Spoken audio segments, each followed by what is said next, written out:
Good day and welcome to SCO BRICS Insight, where we talk about what's really going on in the world of the BRICS. Now today I want to talk about rare earth metals and their development in Russia. Now Russia's planning to significantly increase its production of rare earth metals and is even willing to collaborate with the United States on this initiative. Now, the ability to control rare earth metals will undoubtedly give a country a significant technological advantage, a position that China currently holds. However, Russia is poised to potentially benefit from this trend because Russia has a significant reserves of 29 rare earth metals, with a total volume estimated by the Ministry of Russian National Resources at 658 million tonnes. While Russia ranks second in global terms of reserves, its production is actually relatively modest, accounting for only 1% of global output. The primary source of Russian metals is in leopard ores from the Long-Ozero deposit in the Murmansk region, which are processed at the Solkamsk magnesium plant. Two other significant rare earth metal deposits are currently frozen: the Tomtoroyskoy deposit in Yakutia and the Aksagursky site in Tuva. However, Russia intends to address this imbalance by 2030, with the Ministry of Industry and Trade announcing plans to increase the production of rare earth metals to 50,000 tonnes, around $1.2 billion worth. Preparations are underway to launch a major investment project in the Murmansk, Irkutsk and Yakutia regions. Now, these projects will meet the key needs of Russian industry for the strategic raw materials, as well as for the production of further high-value products based on them, according to the Ministry of Industry and Trade. Rare earth metals are in demand in microelectronics, energy, the creation of digital economy infrastructure, and many sectors of the civil and defence spheres.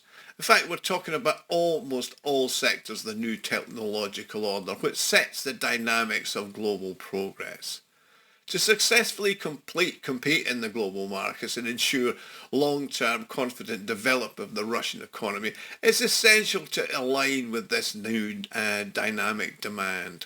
Now, before I continue, I'd like to make an appeal. If you like and enjoy my videos, you can help me fund the channel and my website scobricksinsight.com to further develop it. You can do this by making a small donation, which is done by clicking on the thanks button at the bottom of the video screen.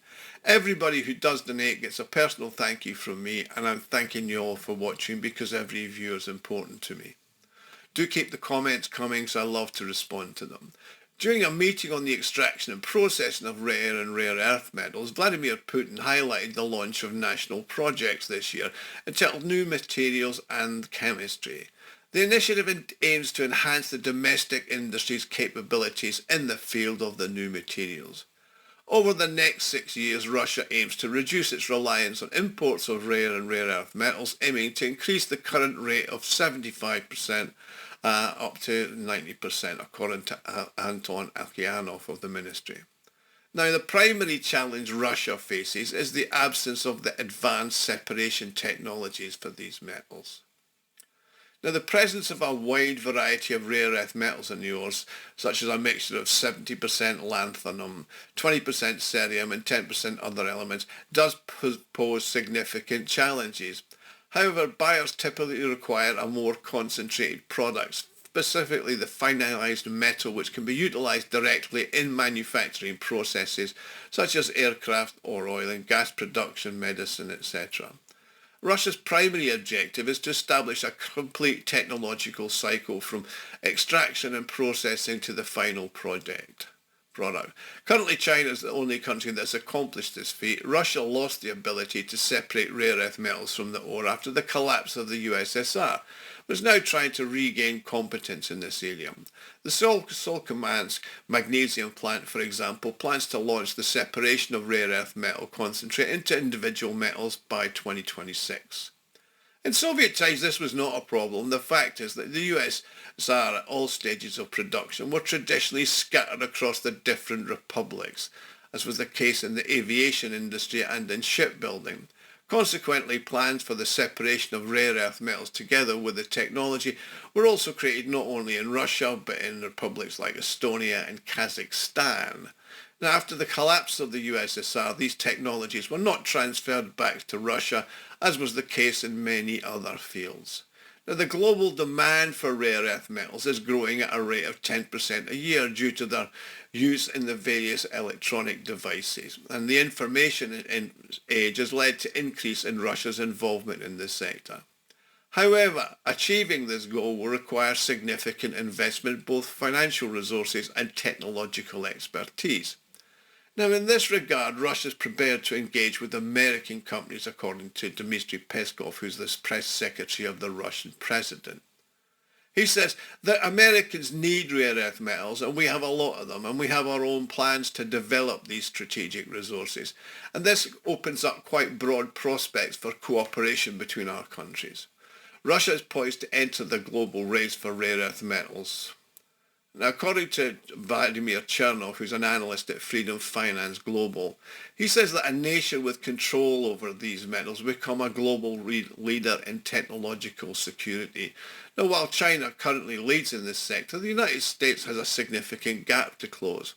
According to the US Geological Survey, the US mined 45,000 tons of rare earth elements last year, and that represents 11.5% of the global market. In contrast, China accounted for 70% of global production, or 270,000 tons.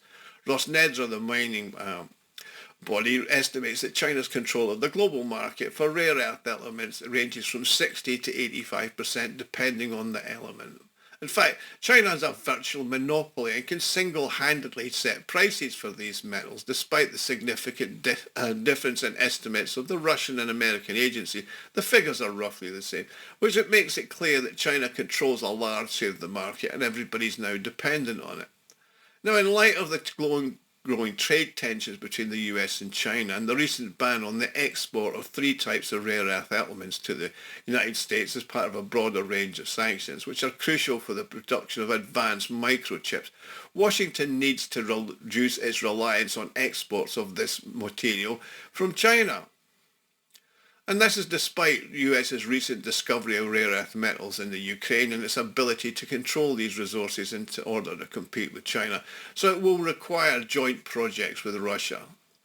In contrast to Russia and even the United States, China began investing in the extraction and production of rare earth metals several decades ago, and that move has obviously yielded the significant results. And China is the first country to have achieved the complete closed cycle from exploration and extraction to production. This is due to the fact that rare earth metals are used in high-tech production, which is less developed in Russia. I mean, for example, China produces more smartphones and electric cars than any other country in the world. Initially, Western companies established production in China due to the lower costs of labour and other factors. However, China has since developed the capacity to produce these metals internally, and their demand is now global. That said, Russia has the potential to initiate lithium mining 15 years ago, but the demand for high-tech products requiring rare earth metals was not yet significantly developed to justify the investment. However, that situation is changing, and with the gradual revival of aircraft manufacturing in Russia, plus other major industries, the situation of economic feasibility of developing rare earth elements increases, which is being demanded by the domestic high-tech enterprises. China's ascent to economic leadership, including in the global rare earth elements market, can be attributed to its initial focus on industrial growth and investment, according to Anastasia Prikhodova, who's a professor of international business at the Russian University of Economics. I mean, it was China that initially identified rare earth elements as a strategically significant resource for driving the nation's economic growth. And that leveraged it into attract state investments and establish a comprehensive closed-loop processing system that encompassed exploration, extraction, production and export. And this strategy also met the domestic demand. But now, with the collaboration of the Americans, it can be adopted by Russia in accelerating its implementation. I mean, despite Russia's substantial reserves, its market share has actually declined from 2% in 2023 to 1% last year, highlighting the intense competition from major players such as Malaysia, Australia, China, the United States, Vietnam and India, who are also implementing production and processing capabilities. Russia needs to regain its competence separating these rare earth metals, extracting the ore, in which a mixture of the various rare earth metals is one thing, but it still needs to be separated into the individual elements. So then we can talk about the final product that people want to buy. So therefore, not only American investments, but also technology will be useful for this breakthrough in the market. So if the US doesn't succeed with Ukraine, which is unlikely, then Russia is right next door, which can simultaneously create and conduct business with. Plus, there are other countries with the US will likely negotiate on rare earth elements in order to create its own earth cartel against China. However, the scales now are very much balanced in Beijing's favour. Thank you for watching. Please like and subscribe. Please share. And if you want to help me out, please click on the thanks button at the bottom of the video screen. And I'll see you all again soon. Thank you.